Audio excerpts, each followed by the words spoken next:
Olá a todos, sejam bem-vindos ao nosso canal do YouTube, o Instituto Gaudiya Vaishnava Educação.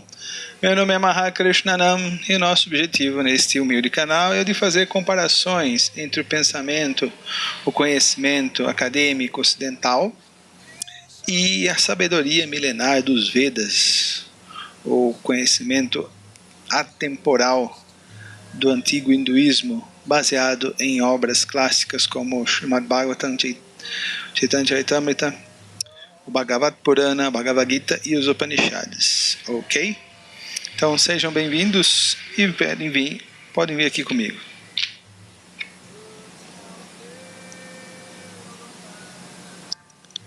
Então o título da nossa videoaula de hoje é Buddhi.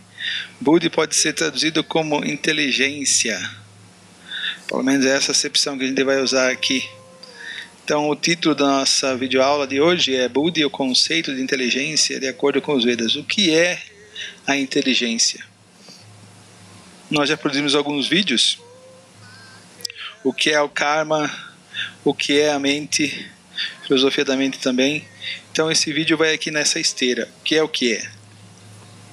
Então a gente vai querer responder o que é a inteligência na perspectiva dos Vedas, na perspectiva especialmente do Bhagavad Purana, né, a parte de Kapiladeva, Sankhya Yoga, o capítulo 26 do terceiro canto, e também o que a Bhagavad Gita fala sobre o intelecto, sobre Buddhi ou sobre inteligência. Mas nosso primeiro passo, saindo do zero, é estabelecer qual que seria um consenso sobre inteligência. O que é definido nos dias de hoje como inteligência? Qual seria a base? O que é inteligência hoje em dia? Então, para isso, a gente foi no dicionário Ruais, língua portuguesa, ver o que diz esse verbete, intelecto, inteligência. Então, Ruais, o nosso pai dos burros, diz faculdade de conhecer. Ou seja, aquilo que conhece, né? A faculdade, o órgão, o objeto que conhece, que compreende, que aprende. Capacidade de compreender e resolver novos problemas e conflitos e de adaptar-se a novas situações. Aqui é uma definição bem genérica, mas ela está bastante harmonizada, bastante conectada com a definição de inteligência hoje. Também um conjunto de funções psíquicas e psicofisiológicas que contribuem para o conhecimento. Ou seja, todo um conjunto, né, todo um aparato para a compreensão da natureza das coisas e do significado dos fatos. A faculdade de conhecer do indivíduo, da pessoa humana.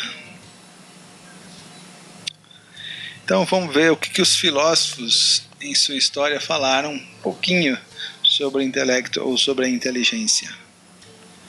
Esse termo foi constantemente usado pelos filósofos com dois sentidos.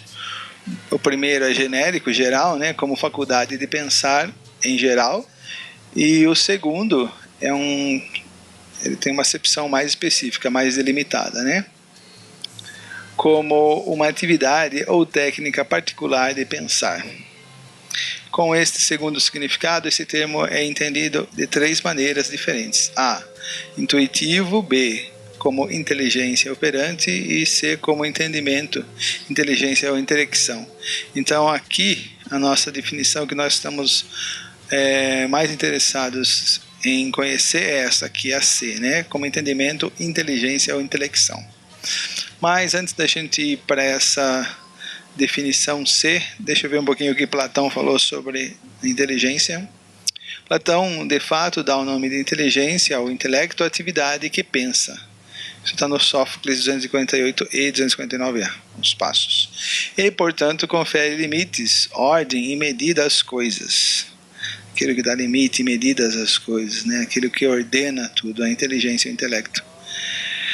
No Filebo 30c e no Timeu 48a nós vemos essas definições. Denomina o pensamento, acho que a palavra aqui é noética, o conjunto da ciência e da dianoia, ou seja, as atividades superiores da alma contrapostas à conjectura da a conjectura e a crença aqui é a palavra doxa, né? Reunidas sob o nome de opinião. Então, inteligência seria o oposto à crença, à opinião fundamentada nos sentidos. A opinião ela é formada pela razão, por uma investigação, por uma observação, por uma busca rigorosa do sentido das coisas, né? Então, agora sim, no terceiro significado específico de intelecto, ele significa entendimento, sendo mais apropriadas, além de entendimento, as palavras inteligência e intelecção. Um significado comum e genérico em que entender significa aprender o significado de um símbolo. Ou seja, decifrar os símbolos do mundo. Isso é a atividade da inteligência. A força de um argumento. Isso é inteligência constrói, né? O valor de uma ação, etc. Em todos esses casos, a palavra exprime a possibilidade.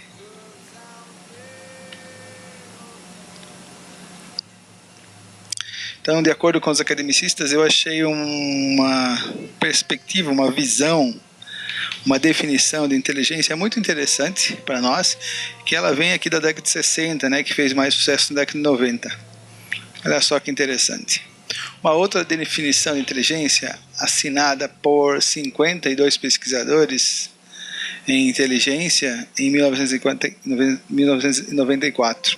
Uma capacidade mental bastante geral que, entre outras coisas, envolve a habilidade de raciocinar, planejar, resolver problemas, pensar de forma abstrata, compreender ideias complexas, aprender rápido e aprender com a experiência. Não é uma mera aprendizagem literária, uma habilidade estritamente acadêmica ou um talento para sair-se bem em provas. Nada disso, segundo eles, define completamente, né, a inteligência. Ao contrário disso, o conceito refere-se a uma capacidade mais ampla e mais profunda de compreensão do mundo à sua volta, pegar no ar, pegar o sentido das coisas ou perceber uma coisa. Então, isso está no site www.intelligencemartinsewell.com. Vocês podem achar esse texto lá e podem dar uma olhada, ok? Então, esse Howard Gardner, ele vai compor essa teoria de múltiplas inteligências. Desculpem, deixa eu fazer uma correção. Na verdade, aqui lá foi um grupo de pesquisadores contemporâneos que fez uma definição de intelecto e inteligência. Agora sim, eu vou trabalhar com Howard Gardner, que fez essa teoria das múltiplas inteligências, da qual a gente vai falar agora, né? Gardner participou do Projeto Zero. Fundado em 1967, este projeto se concentra no estudo sistemático do pensamento artístico e da criatividade na arte, assim como em disciplinas na área humana e científica em nível individual e institucional. Refutando a teoria de Alfred Binet, o Binet, de 1900, do teste que lembra, do famoso teste de coeficiente intelectual, então é dele. Então, Howard Gardner não vai concordar muito com essa teoria. Então, para o Gardner, a inteligência é a habilidade para resolver problemas ou criar produtos que sejam significativos em um ou mais ambientes culturais. Então, é muito interessante porque ele não coloca a inteligência lógica, matemática, abstrata como a mais elevada. Ele vai colocar diferentes áreas, diferentes níveis de inteligência ou inteligências específicas.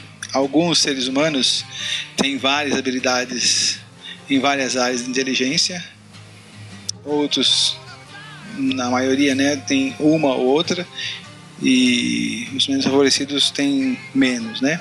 Vamos ver como que ele aplica isso. Quem desses dois foi o mais inteligente? E aí, responda rápido, vai. Jogo do milhão. Você quer ganhar 1 milhão? Responda aí. Quem desses foi o mais inteligente? Albert Einstein ou o nosso Rei Pelé? Imagino que você falou Einstein, né? Parabéns. Não pode haver comparação, de acordo com Gardner, pois os âmbitos as áreas que eles atuam são completamente diferentes. Provavelmente a resposta que vem à mente de muitas pessoas para a primeira pergunta, para a pergunta acima, é o Einstein. Por quê? Porque a inteligência lógico-matemática é a que grande parte das pessoas consideram como inteligência. Mas isso é uma discriminação. Mas será que se Einstein estivesse no lugar de Pelé, ele teria o mesmo êxito futebolístico? De acordo com Gardner, poucos gênios são gênios em tudo. Isso que eu estava falando acima. Einstein era um gênio matemático. Melhor dizer físico, né? Porque ele tomou bomba em matemática. Shakespeare é um gênio linguístico. Nós temos todos os potenciais, mas alguns são mais desenvolvidos. Então, se todos nós temos todos os potenciais, por que calha, né, de alguns serem gênios em música, outros serem gênios em esporte, outros serem gênios em jogos, outros em literatura? Por que acontece isso? Então, essa é uma pergunta que eu quero que vocês deixem à parte. Agora eu vou mostrar para vocês as divisões que o Gardner fez sobre a inteligência. Isso é muito interessante, né? Existe então essa inteligência linguística, inteligência musical, inteligência lógico-matemática, que é a mais auferida como inteligência, né? Inteligência visual, espacial, inteligência corporal, sinestética, né? Os dançarinos. Inteligência interpessoal, pessoas que sabem se relacionar muito bem com os outros. Inteligência interpessoal, pessoas que realmente conhecem as suas emoções, a sua mente, até certo ponto. Inteligência naturalista, ainda bem que não é inteligência naturista. Então o Gardner fala que pode-se ainda colocar outras inteligências nessa área, nessa lista. Baseado nisso, o que o Gardner fala, que existem diferentes aptidões, diferentes características de inteligências e pessoas que as desenvolveram. A Bhagavad Gita, ela também vai falar de um tipo específico de inteligência. Que tipo de inteligência é essa? É o que a Bhagavad Gita, Krishna, já no capítulo 2, já no capítulo 10, especialmente, ele vai definir que é ele quem concede essa inteligência, que é a inteligência espiritual ou inteligência pura, inteligência genuína. Qual então seria essa inteligência pura ou essa inteligência mais elevada? Ou como nós chamamos Buddha Yoga, é essa inteligência espiritual, é a inteligência que compreende as atividades, a filosofia, a teologia, os caminhos para se chegar a Deus, a divindade, né? Essa inteligência espiritual. E essa é uma inteligência que nós vemos pessoas como Santa Teresa d'Ávila, São João da Cruz, Rupa Goswami, Sanatana Goswami, Tukarama, Jesus Cristo. Essas pessoas, elas tinham essa inteligência desenvolvida. Só que a diferença é, enquanto essas outras inteligências, inteligência linguística, musical, lógica, visual, corporal, essas diferentes inteligências, elas são um produto do karma, porque elas são uma inteligência onde organiza, onde descobre, onde faz o indivíduo, a alma se desenvolver no mundo. Essa inteligência espiritual, Buddha Yoga, inteligência pura, ou inteligência em si, a mais elevada, ela consegue fazer com que o indivíduo se liberte do mundo, ele consegue fazer com que a alma escape do mundo. Aí eu pergunto para vocês, qual que então seria a inteligência mais elevada? Por exemplo, imagine alguém que está numa prisão. Esse é um exemplo dado por Prabhupada. Então essa pessoa pode ser muito esperta, desenvolver muitas habilidades, muitas inteligências. Por exemplo, ele pode desenvolver a inteligência de entender há quantos anos existe a prisão.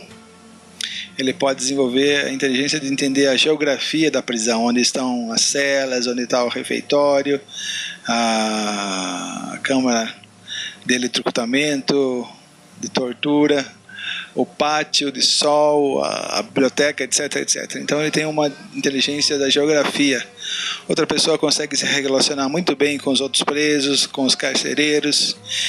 Então ele tem desenvolvido diferentes inteligências. Mas qual seria a inteligência mais elevada? A inteligência mais elevada é aquela que iria conduzir o preso a escapar dessa prisão. Como é que ele pode bolar planos para fugir de maneira perfeita dessa prisão?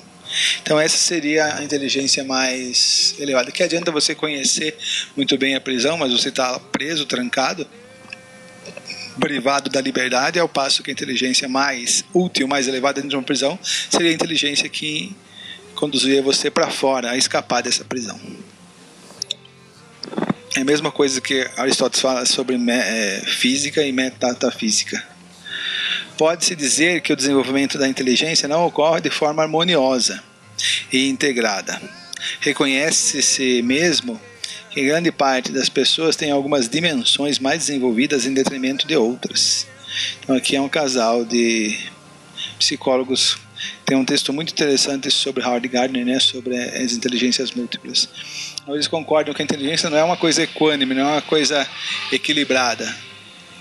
Indivíduos têm inteligências com especificidades desenvolvidas.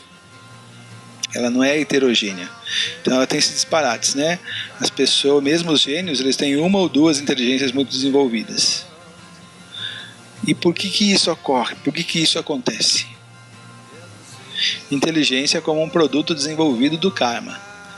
Se o desenvolvimento da inteligência não ocorre de forma harmoniosa e integrada, uma ou outra inteligência específica alcançam ápices elevados para os gênios, por que isso ocorreria?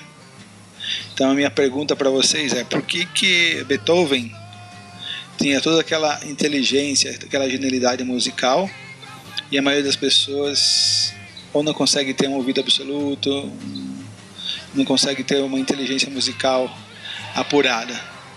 Por que o Pelé teve tanta habilidade no esporte, em específico o futebol, e a grande maioria? Então, da onde vêm essas habilidades?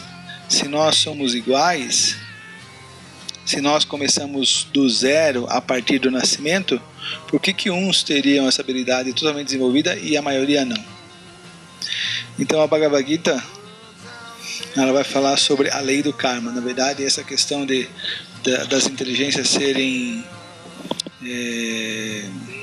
diferenciadas, né, serem díspares, não serem iguais, não serem harmoniosas, integradas, isso na verdade é uma prova, é uma constatação da existência da lei do karma.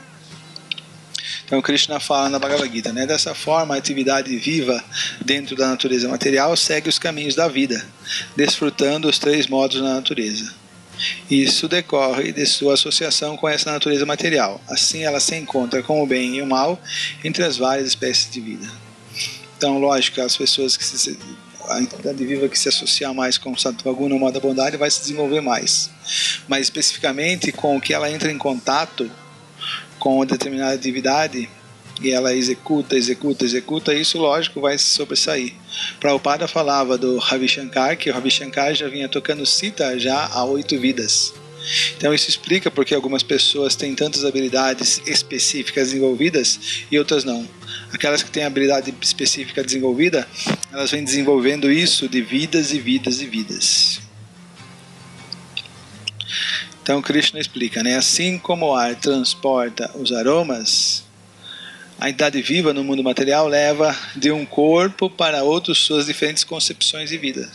Então aquilo que nós fazemos nessa vida, aquilo que nós praticamos, nossas ações, isso chama-se karma, o resultado delas, essas impressões que ficam na nossa consciência, elas são levadas. Lógico, ele que teve a impressão de tanto treinar e tocar, ele vai levar isso para outra vida, né? Com isso ela aceita uma espécie de corpo, ou seja, nasce numa família de músicos devido ao arranjo divino, etc. Porque é o seu desejo, uma coisa que ela desejou muito intensamente. Com isso ela aceita uma espécie de corpo e ao abandoná-lo volta a aceitar outro de corpo, né? Porque quer ser um grande músico, né? Então isso explica, né, os diferentes tipos de intelectos em diferentes tipos de pessoas e como é que eles são desenvolvidos através da lei do karma, porque isso é uma continuação do processo por vidas e vidas e vidas. Aí eu procurei no Vedabase uma definição sobre inteligência e encontrei essa definição aqui que é bastante completa, mas em alguns casos é discutível, eu concordo com vocês. Mas mesmo assim, como está no nosso Vedabase, eu resolvi colocar para vocês. Então, para o verbete intelecto e inteligência, ele define como poder de discriminação. Sim, então, o intelecto é que faz essa avaliação, é quem faz essa distinção entre o bem e o mal, entre o certo e o errado, entre o superior e o inferior. O que é bom para mim, o que é bom para a alma. Enquanto a mente busca prazer, busca o desfrute, ela aceita o que dá prazer e rejeita o sofrimento de maneira mecânica. A reflexão, a razão, Buddha, a inteligência é quem vai fazer essa discriminação, quem vai fazer essa seleção. O poder de discriminação em sânscrito chamado Buddha, em grego Dianoia. Inteligência é tão natural para a diva como o sabor é para a água ou o aroma é para a terra. Como não há existência separada da terra e do seu aroma, ou da água e do seu sabor, não pode haver existência separada entre a inteligência e a consciência. Na verdade, a inteligência é um dos componentes da consciência, assim como a mente e o ahankara, e os sentidos, né, em sua forma sutil, sentidos de adquirir conhecimento. Então isso é falado por Kapiladeva no canto 3, capítulo 27, verso 18, seção também de Sankhya. Buddha se manifesta dentro de cada intadiva como a capacidade de distinguir entre as formas no campo da percepção e como senso de direção, para onde a gente deve rumar. Então é a razão que vai conduzir o indivíduo ao seu objetivo, a um telos, a um fim último. A mente, manaha, insere valores emocionais. Os sentimentos, as emoções, sentir, pensar e desejar são funções da mente. Insere valores emocionais a forma de direção. Sentimento, isso é doloroso, isso é prazeroso. A mente vai estar experimentando isso, né? Então a mente propõe, né, diversas emoções, diversas sensações. Ela quer desfrutar disso. E a inteligência, em certo sentido, ela dá o selo de controle, né? A inteligência faz o controle de qualidade dessa ação. O falso ego, a ahankara, reivindica o campo de percepção. Isto é meu, eu sou isso, aquilo é seu. Sim, essa questão identitária, mesmo na plataforma material, né? Porque a ahankara é feito, né, por esse ego encoberto, o falso ego. Inteligência sendo originalmente espiritual, porque tanto a consciência, chitta, ela vem da onde? Ela vem do Mahatattva. Então esses elementos, mente, inteligência, falso ego, eles são encobertos pelos três gunas e se tornam, né, mente material, inteligência material e o ahankara, né, o falso ego, o ego material. Mas no ahankara, no Mahatattva, eles não têm essa cobertura, né, dos três gunas. O falso ego, a ahankara, reivindica o campo da inteligência, sendo originalmente espiritual, pode elevar-se acima da influência da mente e do falso ego por Buddha. Na verdade, desses três, aquele que vai conseguir encontrar um caminho e vai conseguir salvar a alma da influência dos outros dois, aquela que tem a capacidade de colocar a cabeça para cima do muro e enxergar, é a inteligência.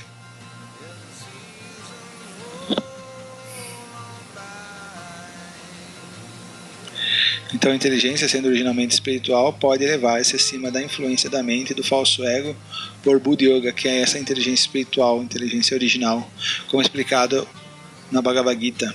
Lembre-se do verso 10 do capítulo 10, né? Dadhami Buddha Yogandam. Krishna fala que é ele quem dá essa inteligência Buddha Yoga, essa inteligência que conecta a ele, Buddha Yoga, Buddha Yukta. Narada Muni fala a Maharaj Yudhishthira no Srimad Bhagavatam, canto 7, capítulo 14, verso 38. O rei Yudhishthira, a super-alma, Em cada corpo da inteligência, a alma individual de acordo com sua capacidade de compreensão.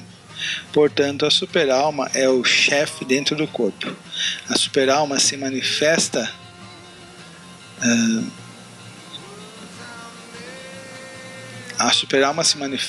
à alma individual de acordo com o desenvolvimento comparativo do conhecimento, austeridade, penitência e assim por diante. Então, quanto mais o indivíduo se desenvolve, mais ele adquire essa inteligência de rumar à espiritualidade, à autorrealização, à libertação, né?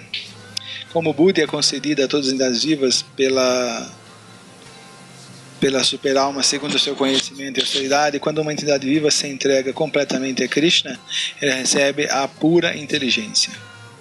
Buddha Yoga. Render-se completamente a Krishna implica em render-se ao mestre espiritual. Renunciando aos valores emocionais da mente, a falação da mente e as alegações do falso ego, eu sou isso. Quando a inteligência original é encoberta pela ignorância, isso é chamado Tamasa Buddhi. Este é o início da existência material para a alma. No Bhagavad Gita 10.10, que é o verso que a gente falou, né? O Senhor Krishna diz que Buddha Yoga, a reespiritualização da inteligência, é acompanhada por Priti Purakam, o método da devoção amorosa. Então Krishna dá essa inteligência pela qual se desenvolve Priti Purakam, né? Essa meta de amor, né? Essa finalidade amorosa. Então, agora Kapila Deva vai dar uma definição mais acurada do que é inteligência. Então, Kapila Deva diz: a inteligência nasce, ó virtuosa senhora, aqui Devahuti, sua mãe, da transformação do falso ego em paixão. Ou seja, o falso ego é o primeiro elemento, o Ahankara tríplice, e desse falso ego em paixão, nós temos a inteligência. Por que em paixão? Porque é a inteligência que vai ajudar a alma a sair do mundo, mas também é a inteligência que vai ajudar a alma espiritual a se orientar nesse mundo, né? A adquirir conhecimento, a entender como esse mundo funciona. Então, vindo do modo paixão, as funções da inteligência são ajudar a determinar a natureza dos objetos quando eles são divisados e ajudar os sentidos. Não deixar eles fazerem só besteira, né? A dúvida, o equívoco, a compreensão correta, a memória e o sono, swapna, conforme determinam suas diferentes funções, são considerados as características distintas da inteligência. Aí Prabhupada fala em seu significado sobre esses versos 29 e 30. A dúvida é uma das funções importantes da inteligência. Lembra-se de Descartes, né? A dúvida hiperbólica. A aceitação cega de algo não é prova de inteligência. Portanto, a palavra sanshaya é muito importante. Para cultivar a inteligência, deve-se duvidar no começo. O ceticismo no comecinho é bom, né? Porém, duvidar não é muito favorável quando se recebe informação da fonte adequada. Quando você encontra uma autoridade que tem realmente conhecimento, continuar duvidando, isso vai te trazer ruína. No Bhagavad Gita, o Senhor diz que duvidar das palavras de uma autoridade é causa de ruína. Como se descreve no sistema de yoga de Patanjali, Pramana, Viparyaya, Vikalpa, Nidra, Smrityaha. É somente com a inteligência que se pode compreender as coisas como elas são. É somente com a inteligência que podemos entender se somos o corpo ou não. Então essa distinção corpo, alma, matéria e espírito, essa discriminação, essa distinção, essa avaliação, essa diferenciação, isso é produto da inteligência, Buddhi. Então agora vamos ver o poder da razão Buddhi na Bhagavad Gita. Para isso eu pedi a ajuda dos universitários, aqui do nosso amigo, né, Howard Resnick, ou Srila Hridayananda Maharaj. Ele faz um comentário, né, um estudo sobre o Bhagavad Gita muito interessante, guia prático para se entender, o guia compreensível sobre a Bhagavad Gita, da editora Religare, né, aqui fazendo merchandise, mas eles não vão pagar nós, não se preocupem não, nem dar um livro de graça para nós. Então Srila Charyadeva fala o seguinte: a palavra Buddhi indica inteligência, razão ou julgamento. é o poder de discernir onde entrar e onde sair. Como eu posso me enredar e como eu posso me desenredar. Então quem vai dizer isso é a inteligência. O que fazer e o que não fazer, na busca de nosso auto-interesse racional. Buddhi nos diz o que é benigno e o que é maligno, o que liberta e o que escraviza. Buddha faz essas distinções cruciais. Na Bhagavad Gita, capítulo 18, verso 30, aqui a citação do verso, esta compreensão pela qual se sabe o que se deve ser feito e o que não deve ser feito, o que se deve temer e o que não se deve temer, o que prende e o que liberta, está no modo da bondade. É o verso então, 18:30 citado. Acima da mente instável, que gosta e desgosta, gosto disso, disso eu não gosto. Sorvete de chocolate é bom, eu gosto. Sorvete de berinjela, sorvete de... fugiu o nome agora, jiló, Maharaj Purushottam gosta de sorvete de jiló. Então sorvete de jiló eu não gosto. Então a mente é uma criança e ela dita o que ela gosta e o que ela não gosta. Então a maturidade adulta, o discernimento, o bom senso vem da inteligência. Não é todo mundo que tem desenvolvida, né? A gente já viu isso. Então, acima da mente instável, que gosta, desgosta, aceita e rejeita com capricho subjetivo, existe Buddhi, a inteligência, a razão, tranquila, calma e objetiva. A voz da razão, situada ao lado da alma na escala de poderes. Então, no verso 3, capítulo 3, verso 42, aqui o verso citado, os sentidos funcionais são superiores à matéria bruta. A mente é superior aos sentidos. Por sua vez, a inteligência é mais elevada do que a mente. Buddhi é razão que racionaliza o que está além de si mesma, a alma eterna. Capítulo 3, verso 43. Assim, sabendo que é transcendental aos sentidos, a mente e a inteligência materiais só agem na diversos poderosos, a pessoa deve equilibrar a mente por meio de deliberada inteligência espiritual. Então essa inteligência, ela é um dos instrumentos, é uma das bússolas a guiar a alma para sair desse mundo material. Então, dos vários níveis de inteligência ou das várias especificidades de inteligência, a maioria delas é para como elas servem para a alma se orientar no mundo, mas Buddhi, quando a gente fala sobre Buddhi Yoga, ou a inteligência em si, a inteligência mais pura, ela é a bússola, é um instrumento que vai ajudar a alma a se orientar e a se libertar desse mundo material. É nesse sentido, e somente nesse sentido, que é especificado na questão da diferença de gêneros, porque um gênero é mais inteligente que o outro, apesar de em Kali Yuga praticamente está tudo igual. O poder da razão no Bhagavad Gita. Da mesma forma, o pensador pensa com a inteligência dada por Deus, Dadami Buddhi Yogantam. Fique sabendo, aqui o verso 10 do capítulo 7, fique sabendo que eu sou a semente da qual se originam todas as existências. Sou a inteligência dos inteligentes e o poder de todos os poderosos. Já no verso 32 do capítulo 10, de todas as ciências, sou a ciência espiritual do eu. E entre os lógicos, sou a verdade conclusiva, dada por Krishna dentro do coração. Sarvasya Chaham Ridi Shani Vishto Matais Maitra Gyana Pohanancha. Então, a alma, ela desenvolve suas habilidades, ou melhor, ela se purifica, ela retira a cobertura de tamas e de rajas através de atividades purificatórias, religião como austeridade, caridade, penitência, estudo dos Vedas, pronúncia de mantras, etc.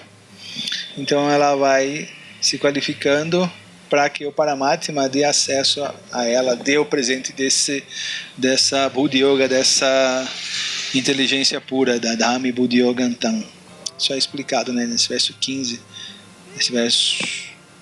o verso 15 do capítulo 15, Sarvasya Chaham Ridi Sunivishto Matais Maitra Gyana Pohanancha. Na verdade, presente dentro do nosso coração, Krishna é o nosso conhecimento, o cognoscível, ou seja, o objeto de conhecimento, né? Aquilo que vai ser conhecido em última análise, e tudo que é alcançado pelo conhecimento. Então, no capítulo 3, versos 8, ele é o conhecimento, o objeto do conhecimento e a meta do conhecimento. Ele está situado nos corações de todos. Krishna também é aquilo que se deve ser conhecido. Isso é corroborado por esses versos aqui citados.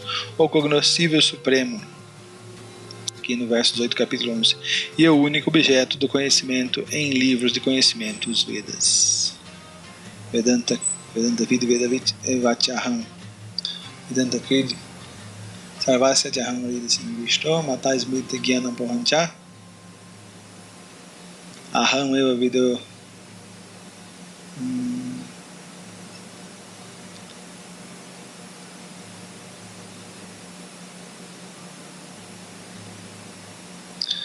Vedaisya Sarvaya Aham Vividyo. Vedaisya Sarvaya Aham Vividyo. Vedanta Krid Vedavit Evachaham. Isso, muito bem. Não, meu filho, vamos. Tá? Então, graças, muito obrigado a Srila Prabhupada que trouxe esse conhecimento sobre a inteligência pura e as outras inteligências específicas do mundo material, as múltiplas inteligências apuradas. Isso já é falado muito antes do Howard Gardner perceber isso, e ele não percebeu qual que é a inteligência mais elevada de todas e qual que é a função dela, mas Prabhupada já está explicando isso, os Vedas já estão explicando isso. Então, muito obrigado pela atenção de todos. Eu tenho um vídeo também falando sobre a mente. Eu não vou deixar a janelinha para vocês clicarem. É melhor vocês irem no list e procurarem. O nome do vídeo é O que é a Mente. Ele é um vídeo complementativo a esse vídeo aqui nosso de hoje. Por favor, compartilhem, dê like, depositem na minha conta do banco muito dinheiro para que a gente possa continuar fazendo esses vídeos e possa propagar esse conhecimento. Tenha um bom dia, uma boa tarde, uma boa noite. Hare Krishna e tchau!